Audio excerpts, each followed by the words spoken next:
Hello, എല്ലാവരും സുഖമായിട്ടിരിക്കുന്നു. ഞങ്ങളിവിടെ സുഖമായിട്ടിരിക്കുന്നു. ഞാൻ 2 ദിവസമായിട്ട് എനിക്ക് ഭയങ്കര ഉള്ളിലൊരു ഭയങ്കര കുറ്റബോധവും ഭയങ്കര ഒരു വിഷമവും സങ്കടമൊക്കെ ആയിട്ട് ഇരിക്കുമായിരുന്നേ. അതിന് കാരണം എന്താണെന്ന് ചോദിച്ചു കഴിഞ്ഞാൽ, നമ്മൾക്ക് ചില സമയത്ത് ലൈഫിലുണ്ടാകുന്നൊരു തിരിച്ചറിവുകളുണ്ടല്ലോ, അതിൻ്റെ ഒരു ഭാഗമായിട്ടുള്ള ഒരു സങ്കടമായിരുന്നു. എന്താണെന്ന് വെച്ചിട്ടുണ്ടെങ്കിൽ, ഈ ട്യൂസ്ഡേ മെയ് 12 കൃപാസനത്തിലുള്ള ഉടമ്പടി ധ്യാനം ഞാൻ കണ്ടുകൊണ്ടിരിക്കുകയായിരുന്നു. അത് കണ്ടുകൊണ്ടിരിക്കുന്ന സമയത്ത് പെട്ടെന്ന് എനിക്ക് ഉള്ളിലിങ്ങനെ ഫീൽ ചെയ്തു, ഞാൻ എന്നാണ് ആദ്യമായിട്ട് കൃപാസനത്തിൽ പോയത്, കൃപാസന മാതാവിനെ കാണാനായിട്ട് ഞാൻ എന്നാണ് ആദ്യം പോയതെന്ന് എനിക്ക് പെട്ടെന്നൊരു ചിന്ത വന്നു. അപ്പം ഞാൻ വേഗം ഫോണെടുത്തു. ധ്യാനത്തിൻ്റെ ഇടയിലാണ് ഇതൊക്കെ നടക്കണേ. അപ്പം നമ്മൾ ഓൺലൈനിൽ കാണുന്നതുകൊണ്ട് ഞാനത് പോസ് ചെയ്തു. എന്നിട്ട് ഞാനത് ഗാലറിയിൽ പോയിട്ട് ഞാൻ ഫോട്ടോസ് ഇങ്ങനെ ബാക്കിലോട്ട് പോയി. അപ്പോൾ ഏത് വർഷം പോയെന്ന് പോലും ഞാൻ മറന്നിരിക്കുന്നു, അത് വേറെ കാര്യം. അപ്പോൾ ഞാൻ പോയപ്പം എനിക്ക് മനസ്സിലായി, ഞാൻ മെയ് 2022 ഞാൻ കൃപാസന മാതാവിൻ്റെ അടുത്ത് പോയത്. ഞങ്ങൾ 5 പേരും പിന്നെ എൻ്റെ അനിയനും മേമയുടെ മോളും കൂടിയിട്ടാണ് ഞങ്ങൾ പോയത്. ഞങ്ങളങ്ങനെ 7 പേരായിട്ടാണ് ഞങ്ങൾ കൃപാസനത്തിൽ പോയത്. അപ്പോൾ അന്ന് പോയിട്ട് ഞാൻ പോകാനുള്ള കാരണം, എനിക്കറിയുന്ന ഒരു ചേച്ചിയുണ്ട്, ജീവി ചേച്ചി എൻ്റെ അടുത്ത് പറഞ്ഞു. ചേച്ചിയോട് ഞാൻ പറഞ്ഞു, ചേച്ചി പ്രാർത്ഥിക്കണേ, ഞാനിങ്ങനെ കാനഡയിലേക്ക് പോകാനായിട്ട് നോക്കുന്നുണ്ട്, എല്ലാം ഒന്ന് ശരിയാവും ചേച്ചി, പ്രാർത്ഥിക്കണേ ചേച്ചി എന്നൊക്കെ പറഞ്ഞു. അപ്പോൾ ചേച്ചി എൻ്റെ അടുത്ത് പറഞ്ഞു, നീ കൃപാസനത്തിൽ പോ, ആലപ്പുഴയിലാണ്. അപ്പോൾ അത് എവിടെയാണെന്നൊന്നും നമുക്കറിയില്ല. അപ്പോൾ ആ സമയത്ത് നമ്മൾ ദുബായിലായിരുന്നു. അപ്പോൾ കൃപാസനത്തിൽ പോ, അമ്മ മാതാവിനോട് പ്രാർത്ഥിക്കുക, എല്ലാം ശരിയാവും, നീ പറ്റുകയാണെങ്കിൽ ഉടമ്പടി എടുക്കുക, അല്ലെങ്കിൽ നീ പോയി പ്രാർത്ഥിക്കുക എന്നൊക്കെ പറഞ്ഞു. അപ്പോൾ എന്തോ എനിക്കത് മനസ്സിൽ ഭയങ്കരമായിട്ട് എനിക്ക് എടുക്കേണ്ട. അപ്പം സജിടുത്ത് ഞാൻ പറഞ്ഞു, നമുക്ക് പോവാം, കൃപാസനം വരെ പോകാനായിട്ട് ബുദ്ധിമുട്ടാവുമോ, അത്ര ദൂരം ഉണ്ടല്ലോ, അപ്പം നമ്മൾ കുറച്ച് ദിവസത്തിനൊക്കെ ലീവിന് വരുമ്പം അതിനിപ്പം ബുദ്ധിമുട്ടാവുമോ വിചാരിച്ചപ്പോൾ സജി പറഞ്ഞു നമുക്ക് പോകാമെന്ന് പറഞ്ഞു. അപ്പം അങ്ങനെയാണ് ഞങ്ങൾ പോയത്.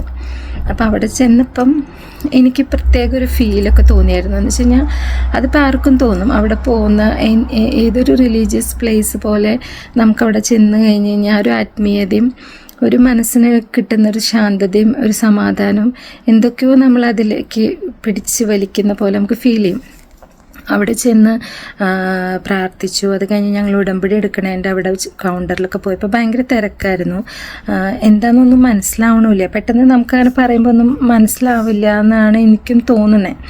അപ്പോൾ ഇനി അടുത്ത സമയത്ത് നാട്ടിൽ പോകുമ്പോൾ ഞാൻ എന്തായാലും പോയി ഉടമ്പടി എടുക്കുമെന്ന് ഞാൻ വിചാരിച്ചിട്ടുണ്ട്.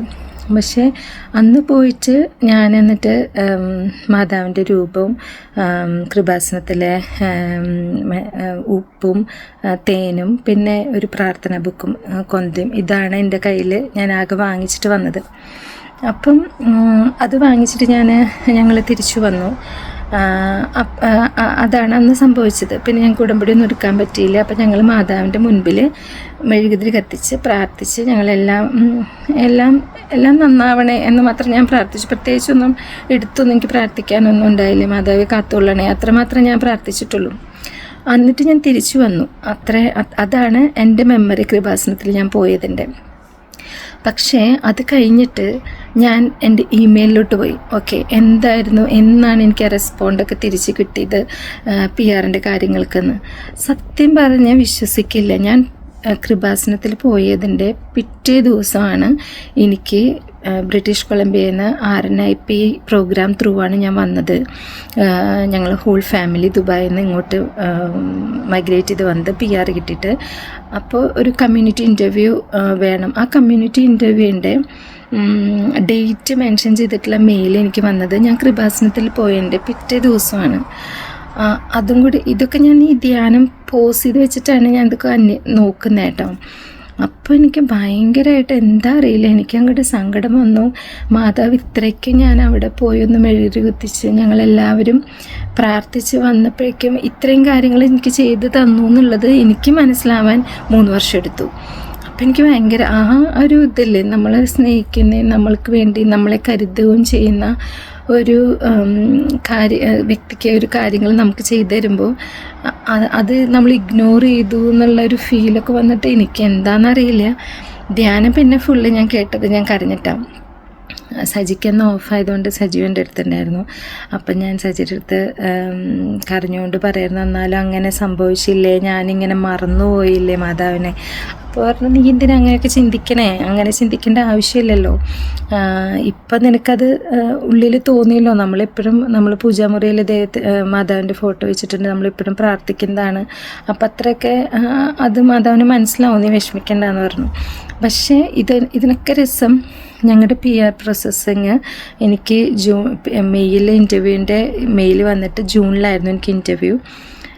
ഡിസംബർ ലാസ്റ്റോട് കൂടിയിട്ട് അവർ അഡീഷണൽ ഡോക്യുമെൻറ്റ്സ് ചോദിച്ചു. അതിൻ്റെ ഇടയിലുള്ള പ്രോസസ്സിങ്ങും വേറെയൊക്കെ ഉണ്ട്. പക്ഷേ ഫെബ്രുവരി ആദ്യം ആകുമ്പോഴേക്കും ഞങ്ങൾക്ക് PRൻ്റെ ഇത് വന്നു, റിക്വസ്റ്റും കാര്യങ്ങളെല്ലാം വന്നു. ഫെബ്രുവരി ലാസ്റ്റ് ആയപ്പോഴേക്കും ഞങ്ങൾ പാസ്പോർട്ട് സബ്മിറ്റ് ചെയ്തു, PR കിട്ടി. നമ്മുടെ കൺസൾട്ടൻ്റ് അഡ്വക്കേറ്റ് പോലും പറയുമായിരുന്നു, ഇത്രയും സ്പീഡിൽ ഞാൻ ആർക്കും PR എടുത്ത് കൊടുത്തിട്ടില്ല എന്ന്. 6 മന്ത്സിനുള്ളിൽ ഞങ്ങൾക്ക് PR കിട്ടി. ജൂണിൽ എൻ്റെ കമ്മ്യൂണിറ്റി ഇൻ്റർവ്യൂ കഴിഞ്ഞു. ഇൻ്റർവ്യൂവിൻ്റെ ഇതാണ് ഞാൻ മെയിൽ വന്നു എന്ന് പറഞ്ഞത്. ജൂണിലായിരുന്നു ഇൻ്റർവ്യൂ. അത് കഴിഞ്ഞ് അവർ ഗ്രീൻ സിഗ്നൽ ആയതിന് ശേഷമാണ് പിന്നെ ബാക്കിയുള്ള പ്രൊസീജിയേഴ്സൊക്കെ സ്റ്റാർട്ട് ചെയ്തത്. എന്നിട്ട് ഈ ഫെബ്രുവരി ആദ്യം ആകുമ്പോഴേക്കും ഞങ്ങൾക്ക് നമ്മുടെ PR കിട്ടി. മെയ്യിൽ ഞങ്ങൾ 2023 മെയ് 11 ഞങ്ങൾ കാനഡയിൽ ലാൻഡ് ചെയ്തു. അപ്പം എനിക്ക് ഇതൊക്കെ ആലോചിച്ചിട്ട് എനിക്ക് ആ ധ്യാനം എങ്ങനെ ഞാൻ അവസാനിപ്പിച്ചതെന്ന് എനിക്കറിയില്ല. ഞാൻ ഭയങ്കരമായിട്ട് കരഞ്ഞുകൊണ്ട് ഇരിക്കുമായിരുന്നു. എനിക്ക് ഭയങ്കര സങ്കടമായി. എന്താ വെച്ച് കഴിഞ്ഞാൽ ഇത്രയ്ക്ക് ഞാൻ ഇഗ്നോർ ചെയ്ത് കളഞ്ഞോ, ഞാനിതിന് വില കൊടുത്തില്ലേ, അങ്ങനെയൊക്കെയാണ് എനിക്കുള്ളിൽ ഫീൽ ചെയ്യണ്ടായിരുന്നത്. എന്ന് വെച്ചാൽ ഞാൻ അവിടെ നിന്ന് കൊടുന്ന കൃപാസന ഉപ്പും തേനൊക്കെ ഞാൻ പൂജാമുറിയിൽ വെച്ചിട്ടുണ്ട്. മാതാവിൻ്റെ ഫോട്ടോ ഉണ്ട്, എൻ്റെ ആ പ്രയർ ബുക്കും ഉണ്ട്. പക്ഷെ മോൻ യൂണിവേഴ്സിറ്റിക്ക് പോയപ്പോൾ ഞാൻ അവൻ്റെ ആ പ്രയർ ബുക്ക് മാത്രം കൊടുത്തു വിട്ടായിരുന്നു. അപ്പോൾ അവനിപ്പോൾ ഈ സമ്മറിന് വന്നപ്പോൾ അത് തിരിച്ചു കൊടുന്നപ്പോൾ ഞാൻ പറഞ്ഞു, നിൻ്റെ അടുത്ത്, ഞാൻ അതുപോലെ മറന്നുപോയി, ആ ബുക്ക് നിൻ്റെ അടുത്തായിരുന്നോ മോനെ എന്ന് ഞാൻ ചോദിച്ചു.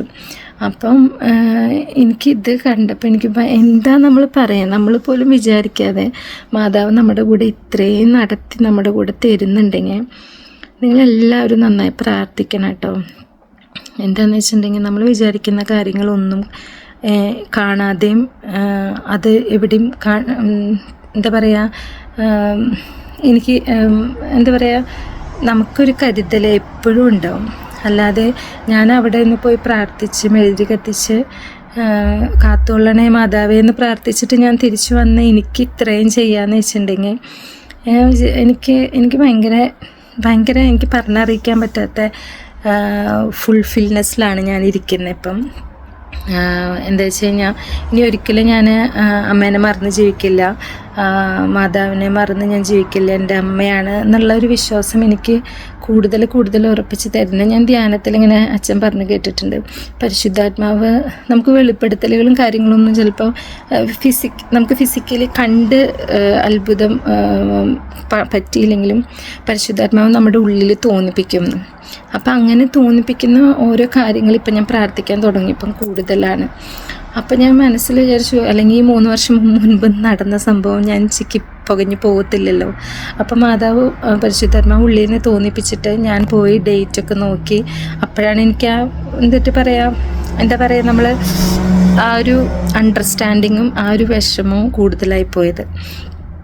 അപ്പം ഞാനത് മറ്റേ ഫോട്ടോ ഒന്നും കൂടി ഒരു എന്താ പറയുക, ഒരു ഷുവറിറ്റിക്ക് കേൾക്കുന്നവർക്കത് വിശ്വാസമാവാനായിട്ട് ഞാൻ അതിൻ്റെ ഡേറ്റ് ഞാൻ സ്ക്രീൻഷോട്ട് ഇട്ടിട്ട് ഈ വീഡിയോ കഴിയുമ്പോൾ ഇടാം കേട്ടോ.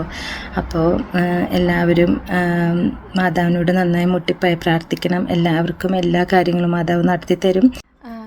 ഒരു ഡേറ്റിൽ ചേഞ്ച് ഉണ്ട്. എനിക്ക് തോന്നുന്ന വീഡിയോയിൽ ഞാൻ പറഞ്ഞത് ഞാൻ പോയതിൻ്റെ പിറ്റേ ദിവസം വന്നോന്നാ.